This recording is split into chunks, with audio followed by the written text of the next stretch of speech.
নমস্কার প্রিয় বন্ধু বান্ধবীরা, ঘরেই রয়েছে ধনলক্ষ্মীকে বসে আনার টোটকা। বাস্তুদোষ ঠেকাতে শুধু জানতে হবে ঝাড়ু ব্যবহারের উপায়। বাস্তু বিশেষজ্ঞদের মতে ঝাড়ু হল দেবী লক্ষ্মীর প্রতীক।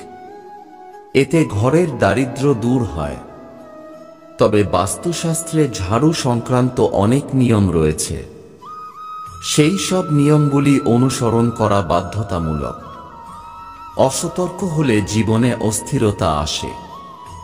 আপনিও যদি ঘরে সুখ সমৃদ্ধি বজায় রাখতে চান, তাহলে ঝাড়ু সংক্রান্ত এই বিষয়গুলো অবশ্যই মাথায় রাখুন।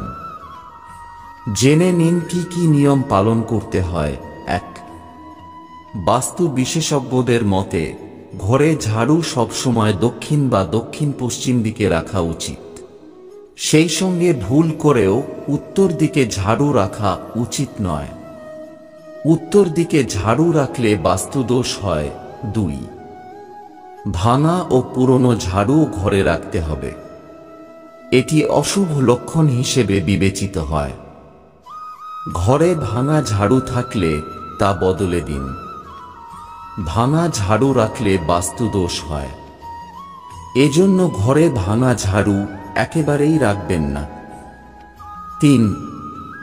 ঝাড়ু কখনোই সোজা রাখা উচিত নয়। এমনকি এই কাজ বাস্তু ত্রুটি বলে মনে হয়। এর জন্য ঝাড়ু সবসময় দক্ষিণ দিকে রাখুন। এতে বাস্তু দোষ হয় না। 4. বাস্তু পণ্ডিতরা বলেন চোখের সামনে কখনোই ঝাড়ু রাখবেন না।